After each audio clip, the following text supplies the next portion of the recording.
PK in the universe, and I am back again with another video. Today, I want to talk about digital delisted hysteria. I think it's a huge problem in the gaming community in general, and it's an interesting part of the conversation of digital versus physical media. It was recently announced that a bunch of Xbox 360 games will be digitally delisted, as in these are games that are digital that will be gone from the Xbox 360 store.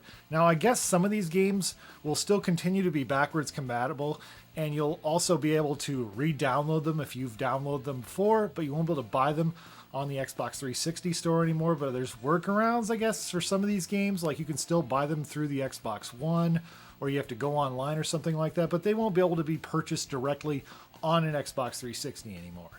Here's the other thing too. A lot of these games are actually physically available on Xbox 360, and of course those discs are backwards compatible. Also, some of these games are available on the PlayStation 3 PSN store, or maybe even the PS Vita too, depending on the game, I guess. Some of them might be. Yeah, so a lot of people make a big stink about this on social media. You know, it's like, it's one of those chickens with their heads cut off. Oh, this is why physical's better, blah, blah, blah. It's the same freaking thing all the time.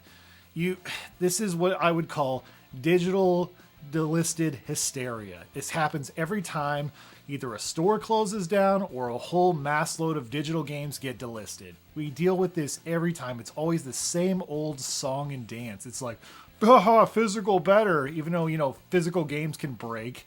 I mean, I'm recording this in a basement. I'm one basement flood away from losing everything, you know, or maybe you're one house fire away from losing all your collection. Or a flood or hurricane, tornado, whatever. You know, physical games do not last forever. They are not eternal items, okay? The thing about digital, at least theoretically, if it's not, you know, covered in with nothing but DRM, but even though there's ways of working around that too, you know, games can be transferred from place to place. Whereas physical media, yes, it's great because you physically own something. There's no way a company could take it away from you in any shape or form, but it's still, vulnerable. It's still vulnerable to the elements. Not only that, the systems you play these games on will not last forever. Okay, systems down the road over time will begin to deteriorate. I have had a couple of different PS3s that no longer work. So I actually need to get another PS3 sometime in the future so I can play some of these digital games. So there's caveats and downsides to digital and physical. I also want to talk a little bit about too, I remember a while back, of course, the PS3 and PS Vita stores were all going to close. They ended up just basically delisting all the PSP games, but you could still, I think, get those through the Vita or something like that. Yeah, you know, and that was a big stink, and, you know, people made a huge stink about that, and Sony reversed course, actually, for the most part on that, except for, of course, the PSP stuff, you know. But here's the thing.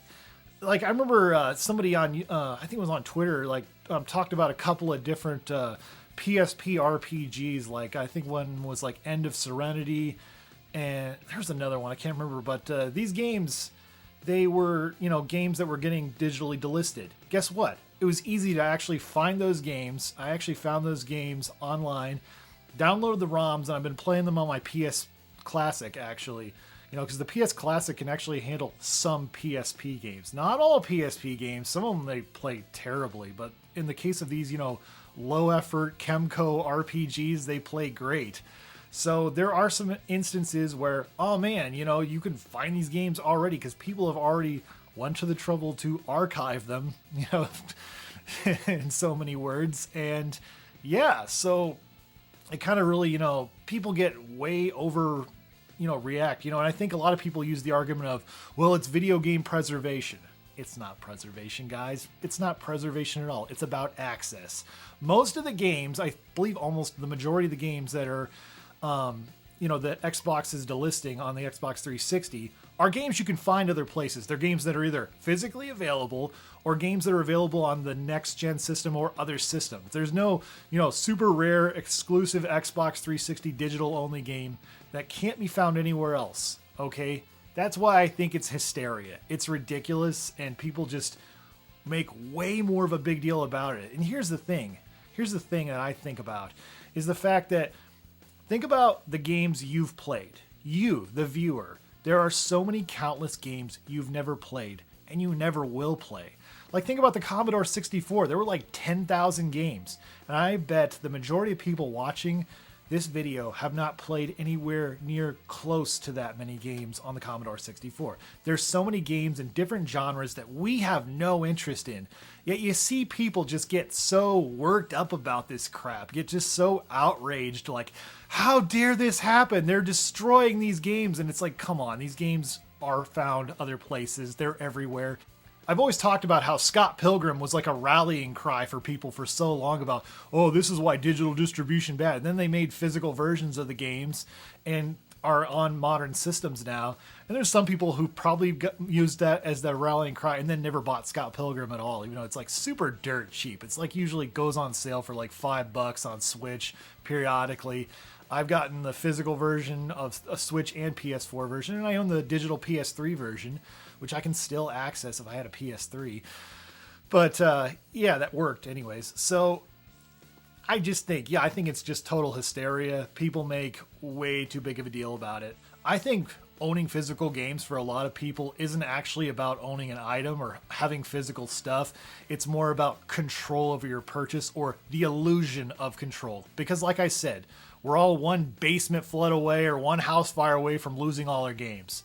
You know, and how many people are really getting their games totally insured? You know, how meticulous are you keeping track of every single game you have? How many people are doing that? I mean, there's some people watching this who totally do that. Some people even, use YouTube as a way to track what they have. They'll do like these constant pickup videos and stuff, which I get actually for insurance reasons. That's a great idea. Actually, I wish I should do more of that sort of thing, do more collection videos, because they're a lot of fun to do. And it's fun to talk about games that you've acquired or games that where you're like, I really need to play this. It would actually remind me to play some of these games. Here's the thing, folks. 75% of all silent films were basically destroyed and lost to time. They're films that we will never see and never get back. And our ignorance is bliss, honestly, because we'll never know if those films were good or not. I think we could say that about a lot of games we've never experienced. We have not experienced even a fraction of all the games in existence because there's only certain genres we're genuinely interested in. There's only certain games we're going to play. So what's the point of just getting mad and angry about it? That's what I don't get. And I think it comes back to what's more important to you? A physical item or an experience? Does the physical game matter more than the actual experience of the game? I think about a game that I really loved as a kid, and that's Super Mario RPG. I still love that game to this day. I beat it on everything except the SNES Classic, which I need to do. I always talk about that. I need to do that. It's on my list of games to, because I beat it on every other platform. I beat it on the SNES, the Wii, the Wii U, and I just need to beat it on the SNES Classic. And if it ever comes to the Switch Online, well, I guess I'll finally have to renew my Switch Online.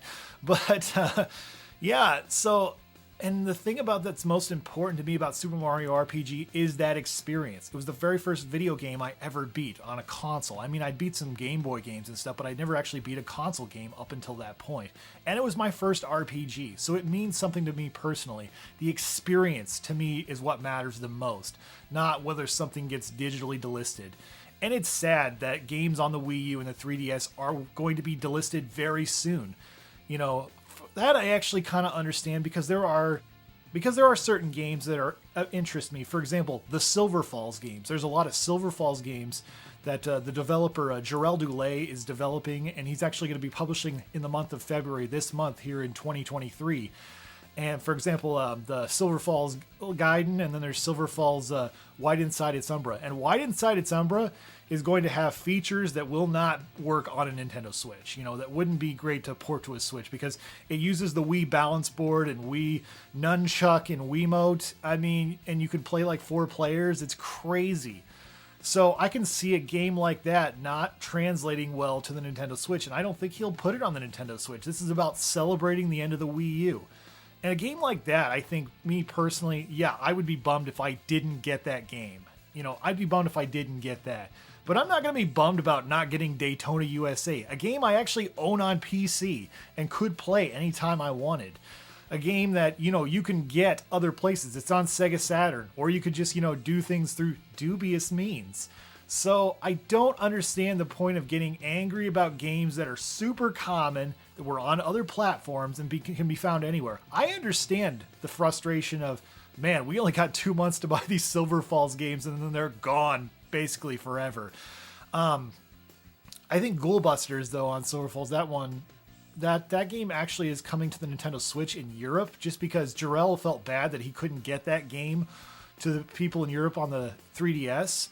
But other than that, yeah, and I think it's going to have different features that were separate from the 3DS version on the Switch. So I think, yeah, some games, of course, can be ported, but some games are never getting ported. And I can understand being frustrated by something that's super exclusive, but getting outraged and angry about Daytona USA just seems ridiculous to me. It seems just downright absurd.